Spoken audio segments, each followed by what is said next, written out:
Selamat sore saudara yang kasih dalam Kristus. Kita akan melanjutkan pemikiran dan konsep kita tentang gereja. Sekarang kita akan menelusuri dan mendalami tentang atribut dan tanda gereja. Membicarakan atribut dan tanda gereja menjadi hal yang penting di dalam konteks kehidupan bergereja pada hari ini. Benarkah kehidupan bergereja kita pada hari ini? Sudahkah kita kembali memahami dan memikirkan tentang konsep gereja yang sejati, atribut-atribut yang ada di dalam gereja kita, dan segala tanda-tanda yang sejati yang harusnya dimiliki oleh gereja? Marilah kita sekaligus menelusuri dan mengevaluasi diri kita untuk memahami tentang atribut dan tanda gereja. Atribut-atribut gereja itu terdiri atas 3 atribut yang paling penting dan paling utama. Yang pertama adalah kesatuan gereja. Gereja adalah gereja yang memiliki atribut kesatuan, di mana kita tidak terpecah dan terpisah-pisah oleh karena konsep pemikiran yang keliru. Kita satu.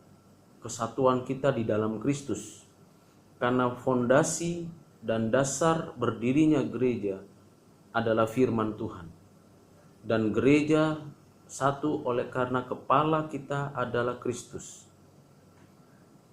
Kepala gereja bukan pendeta, bukan pastor, bukan penginjil, bukan majelis, bukan para pengurus yang kelihatan secara organisasi, tetapi kepala gereja kita adalah Yesus Kristus, Raja Gereja yang sejati.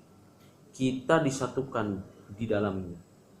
Mungkin kita berbeda organisasi gerejanya, mungkin kita berbeda denominasinya, mungkin kita gereja punya perbedaan dalam bahasa, dalam tata ibadah liturginya, tetapi yang memiliki gereja untuk menjadi satu itu adalah Kristus. Kesatuan itu harus memiliki beberapa syarat. Kesatuan kita yang pertama, kesatuan di dalam ibadah penyembahan kita hanya kepada Allah Tritunggal, Bapa, Anak, yaitu Tuhan Yesus Kristus dan Roh Kudus. Kesatuan kita hanya berdasarkan pada fondasi daripada firman Tuhan, perjanjian lama dan perjanjian baru, 66 kitab sebagai dasar dari seluruh pengajaran, seluruh pengertian, seluruh kehidupan orang Kristen di seluruh muka bumi.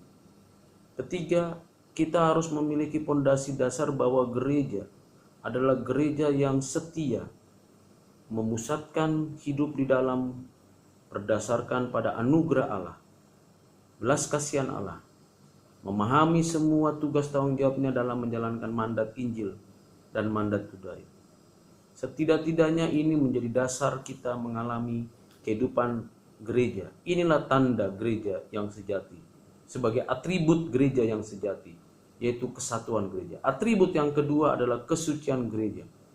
Gereja adalah gereja yang suci, karena Kristus sudah mati menebus gerejanya. Kristus sudah menyatakan kemenangan atas dosa, maut, dan iblis. Kesucian gereja bukan berdasarkan pengertian manusiawi atau berdasarkan kemampuan manusia untuk hidup baik, hidup benar, hidup suci. Tetapi kesucian gereja adalah juga pekerjaan Roh Kudus yang sungguh-sungguh dinyatakan di dalam memurnikan, membersihkan kehidupan orang percaya, di dalam diri orang percaya, di dalam gereja melalui firman Tuhan, melalui apa yang dikerjakan oleh Kristus. Kita tahu bahwa kita disucikan, dibenarkan oleh karena pekerjaan dan karya Roh Kudus, karya Yesus Kristus yang diaplikasikan oleh Roh Kudus. Gereja yang kudus secara objektif berarti gereja yang berada di dalam Yesus Kristus. Gereja yang ada berdiri di hadapan Allah. Gereja yang kudus yang secara subjektif adalah gereja yang sungguh-sungguh kudus dalam prinsip-prinsip batinia dan kehidupannya yang ditetapkan untuk mendapatkan kesucian yang sempurna. Itu sebabnya gereja disebut persekutuan orang-orang kudus. Kalau kita membaca surat-surat Paulus, jelas dikatakan di sana, awal daripada surat-surat Paulus, salam pertama yang ditulis oleh Rasul Paulus adalah kepada orang-orang kudus. Jadi gereja adalah orang-orang kudus, persekutuan orang-orang kudus. Atribut yang ketiga adalah gereja yang umum. Gereja yang umum artinya gereja yang terdiri dari berbagai suku, bangsa, bahasa di berbagai belahan di muka bumi. Gereja mencakup semua orang percaya. Tidak ada diskriminasi bahasa, tidak ada diskriminasi suku, tidak ada diskriminasi yang lain. Gereja itu mencakup keseluruhan daripada umat manusia yang telah ditetapkan dan dipilih dan dipanggil dan dilahirbarukan oleh Roh Kudus. Gereja memiliki atribut-atribut tersebut.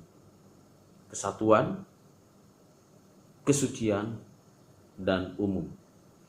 Sedangkan kalau kita membicarakan tentang tanda-tanda dari gereja, tanda-tanda gereja dibagi atas dua, yaitu tanda-tanda gereja secara umum dan tanda-tanda gereja secara khusus. Tanda-tanda gereja secara umum itu berkaitan dengan apa yang membedakan gereja yang benar dan gereja yang salah, artinya yang bertentangan dengan apa yang dikehendaki Tuhan. Kita bisa melihat tanda-tanda gereja yang sejati, yang benar, yang suci ini dengan gereja yang salah di dalam kitab Wahyu pasal 2 dan Wahyu pasal 3. Tanda-tanda gereja yang sejati, yang umum menurut pemikiran teologi reform adalah pengajaran yang murni dari Injil atau pemberitaan firman Tuhan, pelaksanaan sakramen-sakramen yang tepat, yaitu perjamuan kudus dan baptisan kudus, pelaksanaan disiplin gereja yang setia berkaitan dengan apa yang dinyatakan di dalam seluruh pelayanan gerejawi. Tiga tanda gereja yang umum ini perlu dipahami dengan baik.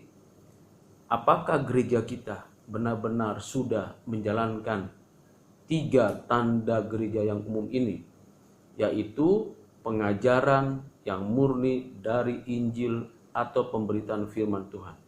Apakah mimbar setiap minggu atau setiap ibadah betul-betul memberitakan firman Tuhan?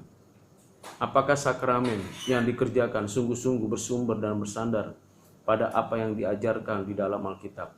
Dan apakah pelaksanaan disiplin benar-benar berdasarkan keadilan, kasih, belas kasihan dari Allah? Tanda gereja yang khusus, jelas sekali ini juga mencakup pada tiga hal tadi, yaitu pemberitaan firman Tuhan secara benar. Artinya bukan saja dikutip dan dicomot-comot di dalam pemberitaan firman Tuhan, kita harus menjelaskan firman Tuhan dengan benar, berdasarkan konteksnya, berdasarkan apa yang diartikan di dalam firman itu, dan firman itu menjelaskan dari firman itu secara utuh seluruh kejadian, dari peristiwa-peristiwa, fakta-fakta, data-data dari seluruh Alkitab. Harus diberitakan secara utuh, bukan sebagian-sebagian dan sepotong-sepotong menurut kemauan dan kesukaan dari pengkhotbah. Jawabannya tidak demikian. Gereja harus memberitakan secara benar, secara utuh, secara lengkap. Yang kedua, pelaksanaan sakramen.